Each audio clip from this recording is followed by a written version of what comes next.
और पाकिस्तान जंग से बचने की दुआएं मांग रहा है, पर दुश्मन से नहीं बल्कि पेट्रोल पंप की लंबी लाइनों से। अमेरिका और इजराइल के बीच बारूद बरस रहा है, लेकिन उसकी तपिश से इस्लामाबाद पूरा का पूरा झुलस रहा है।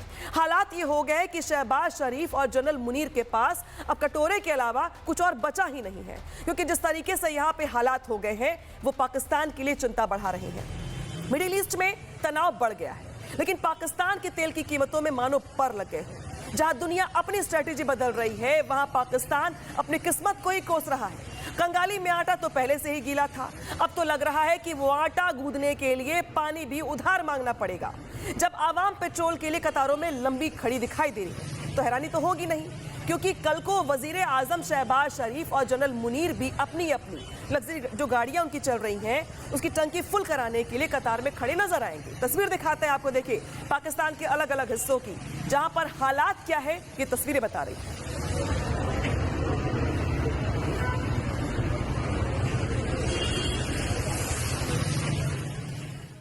पाकिस्तान में हालात ऐसे हो गए हैं तेल के लिए कि जहां पे मारा मारी मच गई है। पाकिस्तान में पेट्रोल की किल्लत की हालत इतनी ज्यादा बुरी हो गई है, पंजाब प्रांत के सियालकोट में पेट्रोल को लेकर लड़ाई हो गई और इस लड़ाई में एक युवक ने 2 लोगों को गोली मार दी।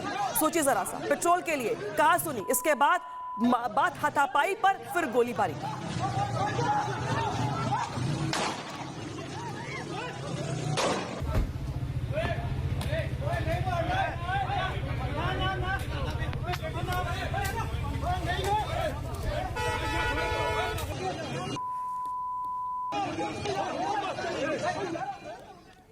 तो तस्वीर देखिए आपने, ये पंजाब के सियालकोट की है, जहां पर पेट्रोल लेने गए लोग आपस में ही उलझ गए और हालात यहां पर ये बन गए कि जमकर मारामारी हो गई। पाकिस्तान किस कदर तेल का मारा है अब आपको समझाते हैं, क्योंकि ये हालात जो पाकिस्तान में दिखाई दे रहे हैं आपको, वो चिंता बढ़ा रहे हैं पाकिस्तान के लिए। पाकिस्तान के तेल की कीमतों में आग लग गई है। जैसे मिडिल ईस्ट में टेंशन बढ़ी, वैसे ही यहां पर इजाफा हो गया और एक झटके में दाम 55 रुपए बढ़ा दिए गए। पाकिस्तान में पेट्रोल की कीमत पहले 266.17 रुपए थी, जो अब बढ़कर 321 रुपए प्रति लीटर हो गई है। वही हाई स्पीड डीजल जो है 280 रुपए बेचा जा रहा था, जो अब बढ़कर 335 रुपए प्रति लीटर पहुंच गया है। भारत की तुलना में ये कीमतें 3 गुना से ज्यादा हैं। पाकिस्तान में पेट्रोल के लिए गोली तक चली जा रही है। सियालकोट में पेट्रोल के लिए फायरिंग कर दी गई, एक शख्स की मौत हो गई और यहां पर जो 2 युवक थे घायल बताए जा रहे हैं। लेकिन जंग के बीच कंगाल पाकिस्तान के अंदर तेल का जो खेल चल रहा है, उस पर यहां की आवाम क्या कुछ कह रही है, सुनवाते हैं आपको। रोजी रोटी का जरिया तो यही है फिलहाल। अगर हुकूमत इसमें अगर कुछ कर सकती है तो रमज़ान भी चल रहा है, बच्चों की ईद भी निकल आएगी और हमारी भी अच्छी ईद गुजर जाएगी।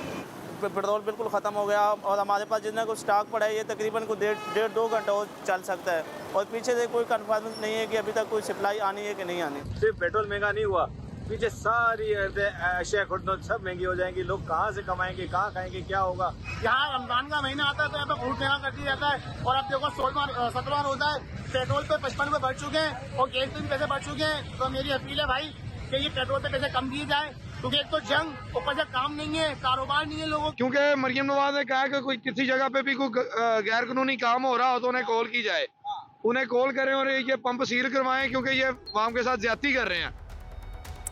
तो पाकिस्तान में अभी कितना तेल बचा है ये भी जानना बेहद जरूरी है, समझाते हैं आपको। देखिए, पाक सरकार 20 दिन का स्टॉक बचा कर रखी हुई है, ये पाकिस्तानी मीडिया की ओर से दावा किया जा रहा है। दावा ये भी है कि 10 दिनों का स्टॉक है। पेट्रोलियम डीलर 3 दिन के स्टॉक की बात कह रहे हैं, जो डीलर है वहां पर। इसी के साथ साथ पब्लिक पेट्रोल पंप जो है वो यहां पर बंद होने के कगार पे पहुंच गए हैं। तो पाकिस्तान की हालत पहले से ज्यादा खराब हो गई है। मुल्ला मुनीर वैसे तो बड़ी बड़ी वादे करते हैं, बड़ी बड़ी बातें करते हैं, लेकिन हकीकत यहां पर यह है कि बिना तेल के ना टैंक चलते हैं और ना ही मुल्क। मिडिल ईस्ट की आग ने पाकिस्तान के बजट का दिवाला निकाल दिया है। डॉलर इनके पास पहले से नहीं है, साख इनकी बची नहीं है और अब दोस्त फोन उठाना बंद कर चुके हैं, यानी पाकिस्तान के पास अब कोई रास्ता बचा नहीं है। मिडिल ईस्ट में अमेरिका, इजराइल और ईरान के बीच जिस तरीके से जंग छिड़ी हुई है, उसका असर अब बांग्लादेश पर भी दिखने लगा है। खाड़ी देशों में मचे तनाव के बीच तेल की सप्लाई की चेन यहां पर भी चरमरा गई है, जिससे बांग्लादेश में ईंधन का भारी संकट पैदा हो गया है। हालात इतने खराब हो गए हैं कि सरकार को तेल की बिक्री पर रैशनिंग लागू करनी पड़ रही है। तो जो हालात पाकिस्तान में है, उससे मिलते जुलते हालात बांग्लादेश में भी दिखाई दे रही हैं।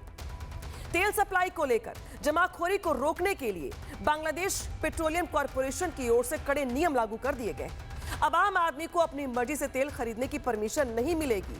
मोटरसाइकिलें दिन भर में सिर्फ 2 लीटर पेट्रोल या जो बाकी जो गाड़ियां हैं वो चला सकेंगी, ले सकेंगी। प्राइवेट कार ज्यादा से ज्यादा 10 लीटर तेल, बस और ट्रक 70 से 220 लीटर तक तेल की जो सीमा है वो तय कर दी गई है। अब हर पेट्रोल पंप पर रसीद देना अनिवार्य होगा और पिछली खरीद की रसीद दिखाए बिना तेल नया नहीं मिलेगा। यानी जमाखोरी को लेकर के बांग्लादेश सरकार की ओर से भी कुछ बड़े कदम उठाए गए हैं।